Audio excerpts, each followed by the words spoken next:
Our verdict. The Realm GT is a powerful little Android smartphone with a top processor, fast charging and a svelte build. There's a lot to like about it, most importantly the price, as this device is a lot more affordable than its specs suggest, and so if you're on the market for a budget beast it's a great choice. A few small issues, like software bugs and poor heat management, don't detract much from the overall package. Good side. Distinctive design. Powerful processor. Fast charging. Bad side. Streaming issues. Heats up quickly. Realm UI bloatware. You may know Realm for its cheap phones and low-cost earbuds and smartwatches, but the company has just made its most eye-catching phone yet in the shape of the mid-range Realm GT. Named after the Grand Tourer type of sports car, with its connotations of sleek looks and high performance, the Realm GT is the first in a new series from the Chinese tech brand. While Realm has put out mid-ranged handsets before, with its X series sometimes putting feet tentatively over the line, this is the company's first concerted effort to hit the low-cost/high-spec market with one distinctive line, and for the most part, the Realm GT is a roaring success as a phone that offers impressive specs at a low price. In terms of processing power, the Realm GT laps its competitors, as it's one of the most affordable phones to pack the Snapdragon 888 chipset. This top-end processor ensures the phone is super fast to use, perfect for gaming and editing, but you'll notice the speeds in day-to-day use too. Talking of speed, the Realm GT has incredibly fast charging, going from full to empty in just over 30 minutes. That's some real speed, especially for a low-cost phone. The screen looks great, it's an AMOLED display with a smooth 120 Hz refresh rate, and the phone's body isn't too big, so it's easy to use one-handed. We can't go without commending the Realm GT's design either, as it's certainly distinctive. The main version of the phone comes in a vibrant yellow, which is contrasted with a jet black stripe. It gives the phone a real Ford Mustang GT vibe, and is way more eye-catching than your standard black/white/muted finish, though silver or blue versions are also available, without this stripe. We're going to have to take a pit stop from this list of positives, though, to highlight a few small issues with the phone. We've found that it heats up quite easily if you're gaming or doing an intensive process, and it misses a trick in not having a telephoto lens for optical zoom shots, especially as the macro snapper isn't anything to write home about. We also had a recurring problem when streaming media on apps like Spotify and Netflix, where the media would repeatedly stutter and freeze. This seemed to be a connection issue, though it's possible that this isn't a common bug. These are relatively small concerns, though, and overall it's easy to recommend the Realm GT as a fantastic mid-range phone. With Realm launching the phone just a few months after the great Realm 8 Pro, it seems as if the Chinese tech company is really taking a victory lap at the moment. Oh, and don't worry, we're all out of racing puns now. Realm GT price and availability. The Realm GT availability is a tricky one. It's technically on sale in the UK, but it's via AliExpress, an import retailer. It's not available in Australia or the US yet, and Realm's precedent suggests that a release in the former is likely but the latter is not. If you order the phone via AliExpress, since you're importing it, it'll probably take quite a while to get to you, and you'll have to look out for non-official and fake listings. You can't buy the Realm GT from more trusted retailers like Amazon or any official carriers. Pricing also isn't straightforward, because AliExpress only uses euro pricing, and you'll be shown a UK equivalent depending on the current exchange rate when you look to buy the phone. The official euro price starts at €449, which converts to about $550, £390, or $710 at time of launch, and we've treated these conversions like official figures for the purposes of this review. Design. The Realm GT has a distinctive design, with, on the phone we reviewed, a yellow faux leather rear broken up by a black glass strip that trails down from the camera bump. This feels like the biggest Grand Tourer influence on the phone, evoking the idea of racing stripes, and it's certainly an eye-catching look. There's also a non-leather version of the phone which comes in silver or blue, which won't turn heads as much. And if you're not a fan of leather phones for ethical reasons, don't worry, the faux leather of the Realm GT is vegan.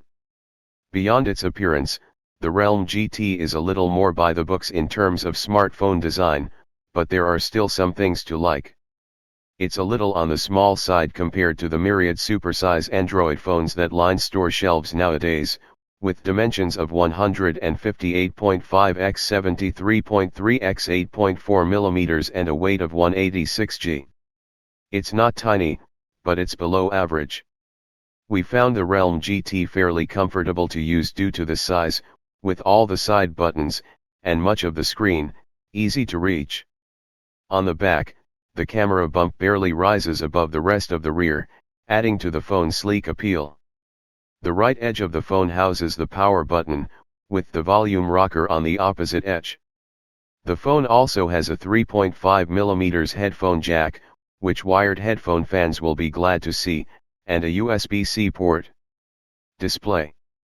The Realm GT has a 6.43-inch screen that's broken up by a punch hole cutout for the front camera at the top left. There's very little bezel, so the screen takes up most of the front of the device. This screen uses Super AMOLED tech, so colors are bright and bold, with good contrast, although this type of screen can be harder to see in direct sunlight, an issue we encountered. The screen resolution is 1080 x 2400, which is pretty average for a smartphone, and it'll suit you just fine for streaming, gaming, or scrolling through social media. Something you don't always see at this price point is the Realm GT's 120Hz display, which means the screen image updates 120 times per second. The standard used to be 60 Hz, and plenty of phones still stick to it, but the upgrade here means you'll see motion looking smooth and slick, though you can downgrade to 60 Hz or use a variable refresh rate, both of which will save on battery life, if you prefer. The Realm GT screen is good for the phone's price, and is more than fit for purpose for anything you'll be using the device for. Cameras. The Realm GT has 3 rear cameras and 1 front one. On the back you've got 64MP main, 8MP ultra-wide and 2MP macro snappers, and round the front is a 16MP camera for selfies and video calls. We found pictures taken with the front camera appeared very bright, thanks to the post-processing beauty tools, perhaps a little too much so, in fact, as snaps looked a bit artificial at times. You can tweak the beauty settings to remedy this to a certain degree, but if you're just snapping selfies to share on social media it's fine. Photos taken with the main camera look good, but fall short of being great. They're full of detail, and shots taken in good lighting looked nice and bright, but some photos showed distinct signs of over-sharpening, while highlights were overexposed in others, and we sometimes found the cameras struggled to focus on close subjects. Ultra-wide pictures were fairly impressive, with very little distortion compared to snaps we've taken on other phones at this price. These shots were fairly bright, and thanks to the 119-degree angle of the lens, the field of view was much wider than in snaps taken on the main camera. We were less impressed by the macro camera. The best close-up shots we took with this were never any better than similar snaps we took with the main camera. As with most 2MP macro snappers on phones, its inclusion here seems designed more to expand the specs list than to enhance the photography experience. There's no telephoto lens here for zoom photography, which is a shame, as we'd likely be much more positive about the camera performance with one of those instead of the macro lens. You can zoom digitally, up to 10x, but past 2x pictures become too blurry to be worth it. The Realm GT lets you record video up to 4K at 30 fps or 60 fps.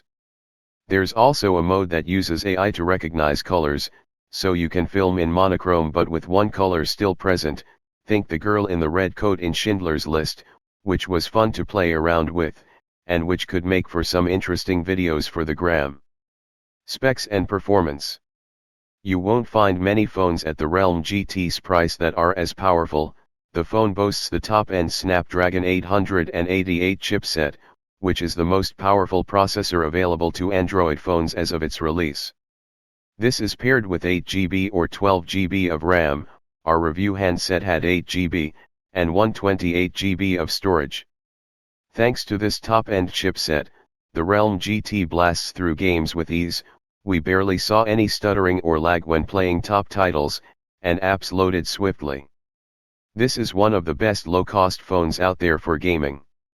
Using the Geekbench 5 testing platform, we found the phone returned a multi-core score of 3508, that's exactly the same as the Asus Zenfone 8, and just a hair shy of the Xiaomi Mi 11 at 3569, the OnePlus 9 at 3654, and the Nubia Red Magic 6 at 3606, all of which use the same chipset but cost more. We did find that the device could sometimes heat up when playing games, or indeed when being put through the benchmark test.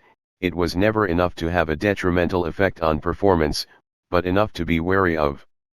The Realm GT speakers are, well, they're fit for purpose.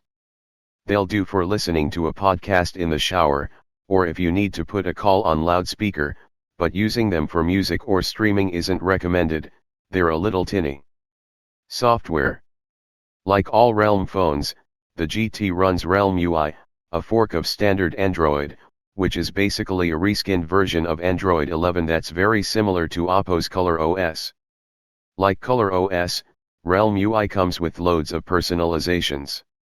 As well as changing the wallpaper and app layout, as you can on all phones, you can design your own always-on display, pick from a selection of animations that appear when you press the fingerprint scanner, change the color of icons across the phone, design your own app icons by picking from different sizes and shapes, and change the system font. Oppo and Realm are owned by the same parent company, which also has Vivo and OnePlus under its belt, so similarities between the phones and their software is common. Still, Realm UI is near identical to Color OS. We did find that when we fired up the Realm GT for the first time there was quite a bit of bloatware installed. This included Realm's own apps like Phone Manager, Realm Link, and a theme store, and an odd mix of third-party apps like Booking.com, Agata, and LinkedIn, a selection which is probably dependent on region. Below you can see a screenshot of the home screens. Before we embarked on a tidy up, it's quite an intimidating spread to see on your clean new phone. Navigation-wise, the Realm GT is a treat to use. Its processor and 120Hz screen make swiping around the user interface quick and effortless. This is probably the best place to mention a small issue we encountered when streaming music from Spotify and TV from Netflix. The playback would often stutter, as though we were repeatedly pressing play and pause.